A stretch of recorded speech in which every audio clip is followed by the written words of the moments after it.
stop. Whatever you are doing right now, stop. This is not for everyone listening. It is for you. You have been carrying a silence that no one around you has named correctly, and it has been sitting in your chest like a stone that never fully settles. You keep moving, you keep answering, you keep showing up. But somewhere inside you, there is still that question that rises when the room gets quiet and the day finally stops asking for more. Why does it feel like something is about to happen and yet nothing has opened the way it should? Stay with me, because by the end of this, you are going to recognize the signs that have been surrounding you, the pattern underneath them, and the deeper root that has shaped so much of what you thought was simply your personality. You are going to understand why this message reached you tonight, why it did not come earlier, and why it could not arrive through anyone else. And before this ends, there is a declaration I am going to speak over your life that will explain why your spirit has been restless in exactly this season. By the time this closes, you are going to see three things with unusual clarity.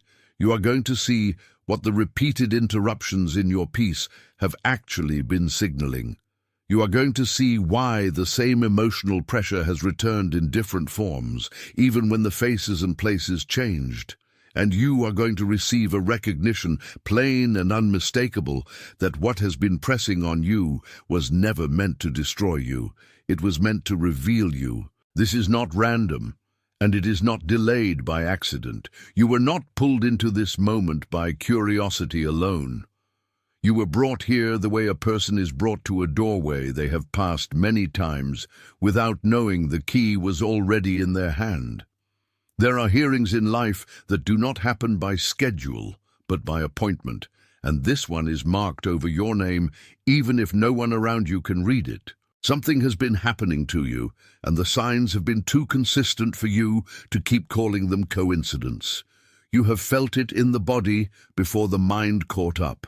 You have felt it in the small tightening in your stomach when night comes and your thoughts become louder. You have felt it in the way your breathing.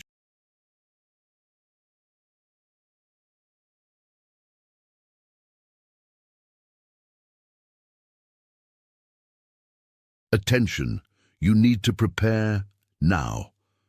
I put together an exclusive resource for those who feel set apart for something greater, but live surrounded by noise, distractions, and mental overload.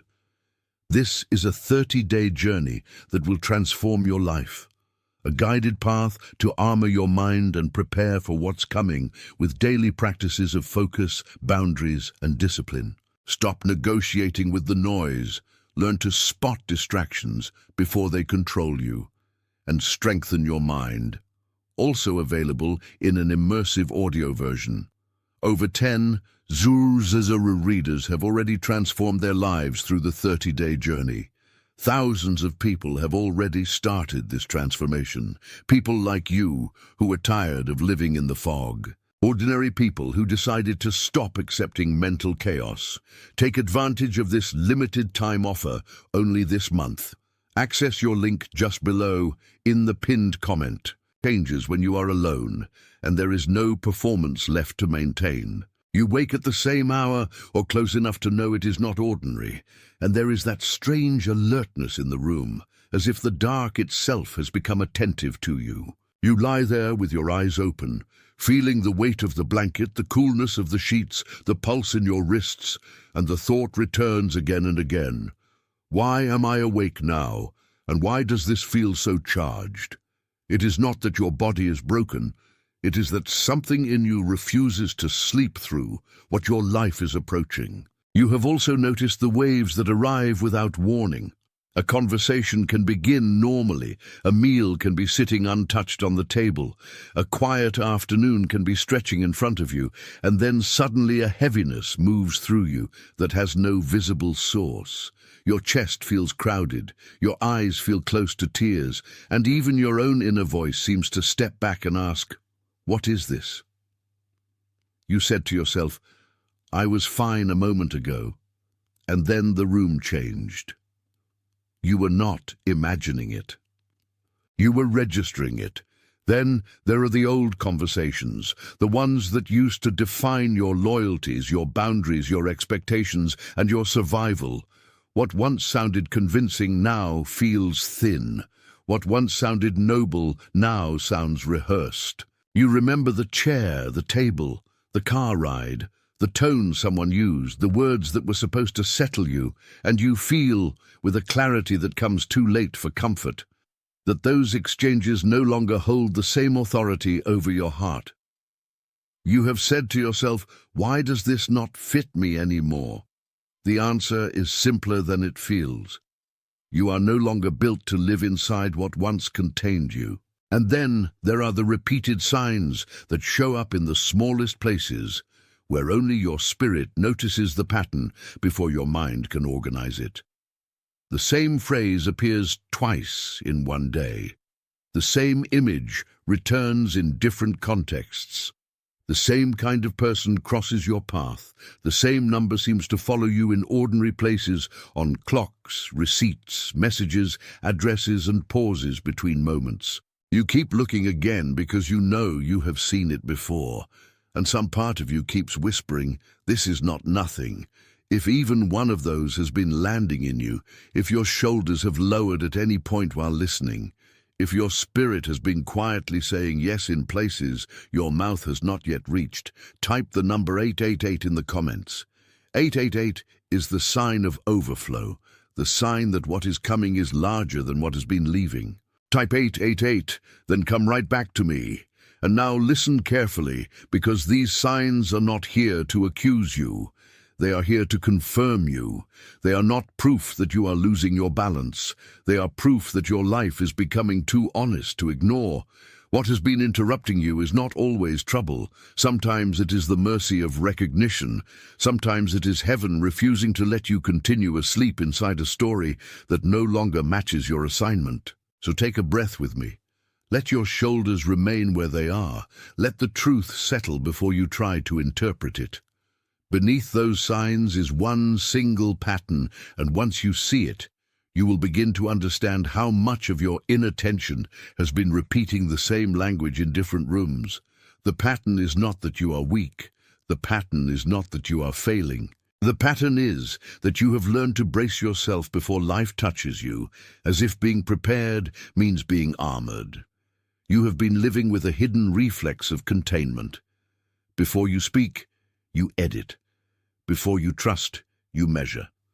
Before you hope, you test the flaw beneath the hope to see whether it will hold. It has touched your friendships, your work, your rest, your prayers, and even your joy. You enter moments already half withdrawn, already listening for the point where disappointment might arrive, already expecting the edge before the embrace. That pattern has shown itself in many forms.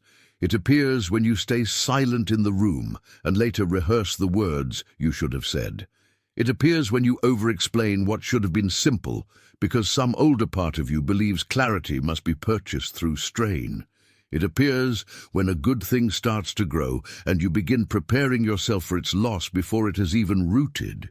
You told yourself, "I am just careful." But what you have called care has often been fear wearing a disciplined face, and because it has worn a disciplined face, you have not always blamed it. You have praised it. You have built your identity around it. You have mistaken endurance for peace, and vigilance for wisdom, and self-protection for maturity. But I am telling you now that the cost of that pattern has been higher than you let yourself admit. It has kept your body tense in places that were meant to be soft. It has made your mind scan for threats in moments that were meant for receiving. It has made your heart carry more weight than it was designed to hold. There is a silent expense to living that way. You begin to lose the sensation of surprise. You begin to distrust ease. You begin to feel safest when nothing asks too much of you, and then you call that safety, when in truth it is only familiarity. And familiarity can become a prison when it is built around wounds instead of wisdom. But there is a layer beneath this one. There is a place older than the pattern, and if you are willing, we are going to walk into it gently. I want you to picture a courtyard at dawn. not yet fully awake, still holding the coolness of the night in its stone. Imagine the threshold leading into it, worn by footsteps, washed by time, bordered by walls that have seen more seasons than any one person can count. In that courtyard, there is a door that does not slam. It waits. There is a gate that does not shout. It remembers. There is an opening that has been standing there long before your present confusion began. Now imagine that years ago something happened at that threshold.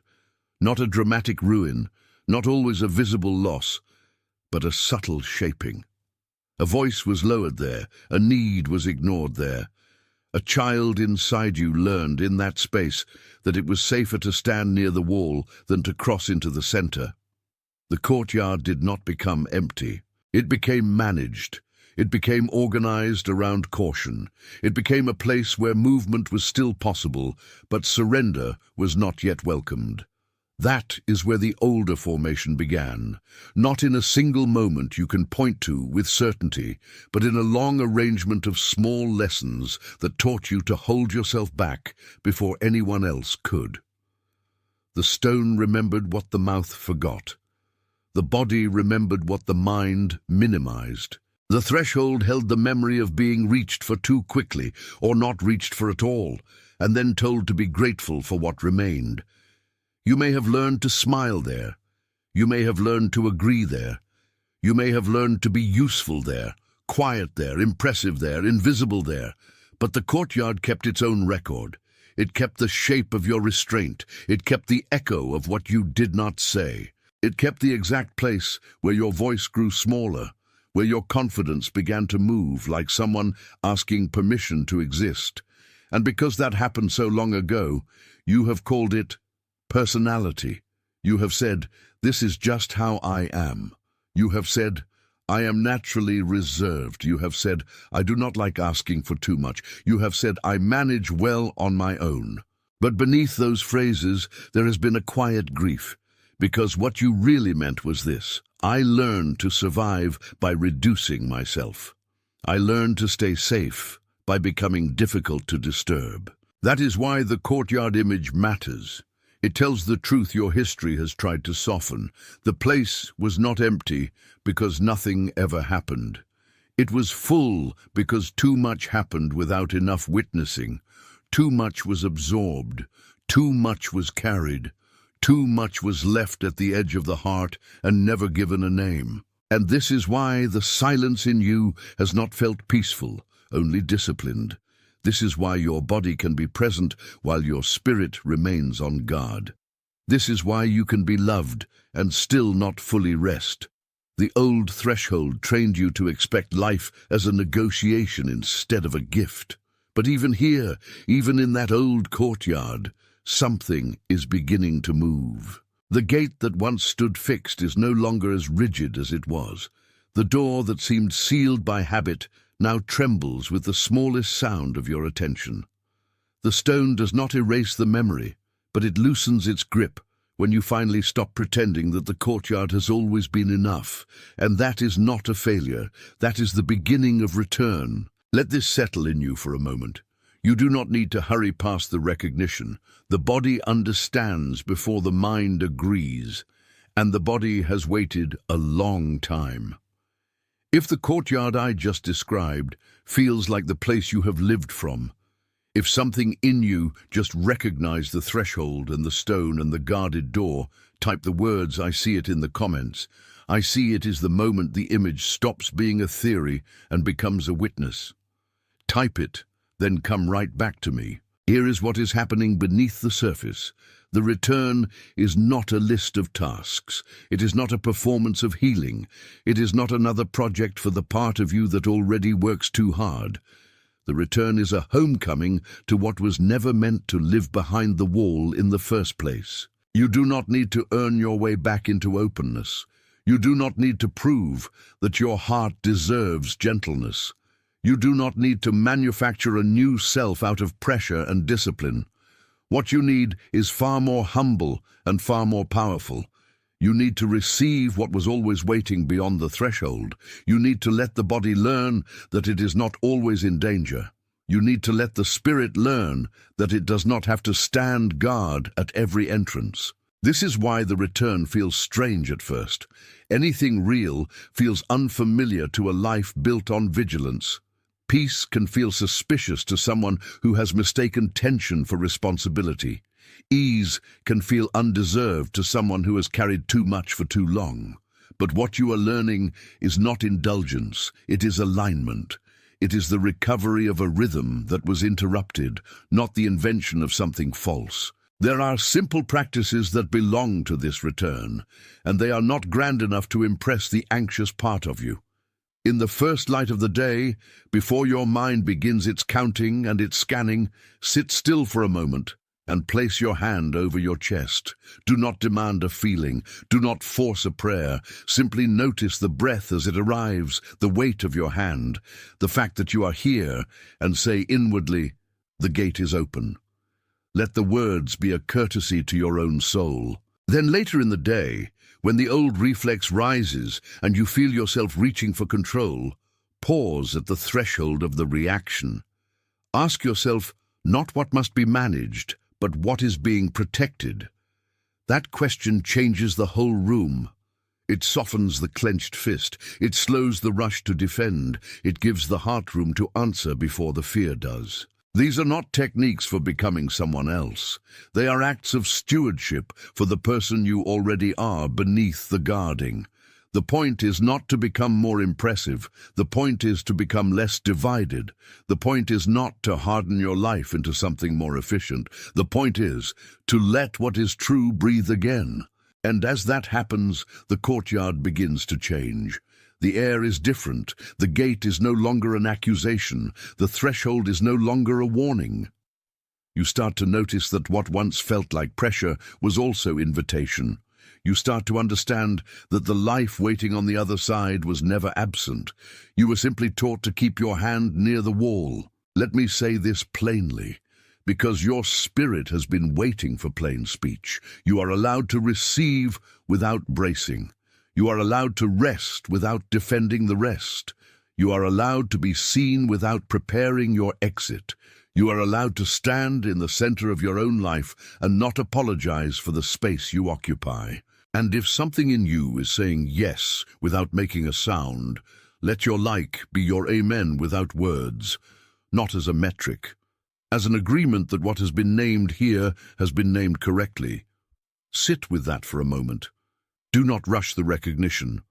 Let the witness settle where it landed. Someone came to mind as I was speaking. It may be a person who carries quiet exhaustion with dignity. It may be someone who has become the reliable one in every room and has not known how to ask for care. It may be someone who smiles easily, but lives with a private ache that no one has translated. The face that came to you is not an interruption. It is a delivery waiting to be honored. What you are hearing is not only for your own private comfort. It is also for the person who has been standing in your mind while you listen, the one who is tired in a way that does not ask for attention, the one who seems strong because they have no habit of collapsing in public, the one who keeps moving while quietly hoping someone will notice that they are carrying more than they can say. When someone comes to mind like that, it is never by accident. It is often the quiet way a message finds its next rightful hands. So do not reduce this to a recommendation. Do not treat it as content to be consumed and forgotten. Think of it as something being placed in your care, something meant to be carried with tenderness to the one who needs it. That is what delivery looks like when it is real. It arrives by appointment, and it arrives with names hidden inside the silence. Before this closes, type the words "I am chosen" in the comments, not as a wish, not as a performance, as a confirmation. I am chosen is the seal that says you are no longer agreeing with the old story that made you smaller than your truth. Type it slowly. Let your fingers do what your spirit has already begun to do. You are confirmed. You are restored. You are being gathered back to yourself. You are no longer standing at the edge of the courtyard, pretending that the wall is home. You are being led into the center where your breath deepens and your shoulders lower and your heart remembers its rightful shape. You are permitted to receive what has been waiting without fear. You are permitted to open without losing yourself. You are permitted to become soft without becoming weak. You are not late. You are not forgotten. You are not too much. You are not too complicated for what is reaching toward you now. The gate that once felt guarded is opening in the exact measure your life can hold, and nothing about that opening is careless. You are being blessed in your waking and in your sleeping. You are being blessed in the silence that used to accuse you. You are being blessed in the places where your voice once thinned. You are being blessed in the doorway, in the threshold, in the room, and in the road ahead.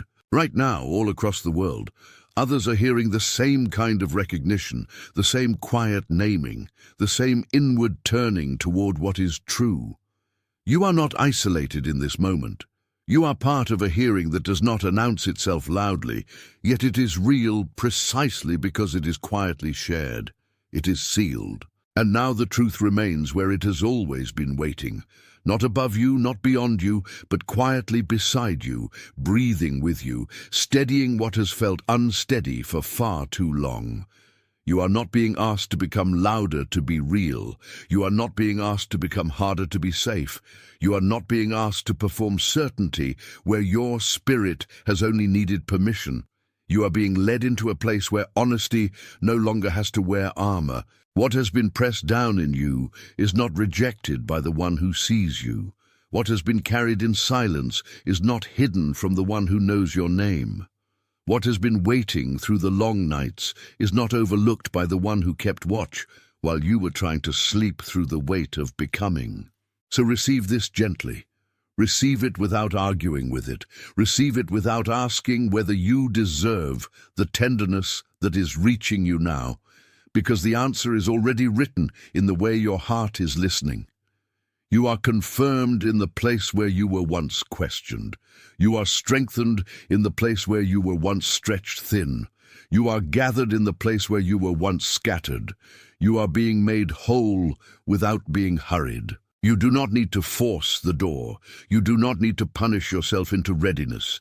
You do not need to keep proving that your tears were real, your fatigue was real, your waiting was real. It was real. You were real in all of it, and that reality has not been wasted. Let the quiet continue to do its work in you. Let the depth of this moment remain with you after the words fade. Let the peace that is arriving prove itself slowly, in your breathing, in your posture, in the way your chest softens when nobody is demanding anything from it. You are not outside the story you have been sensing.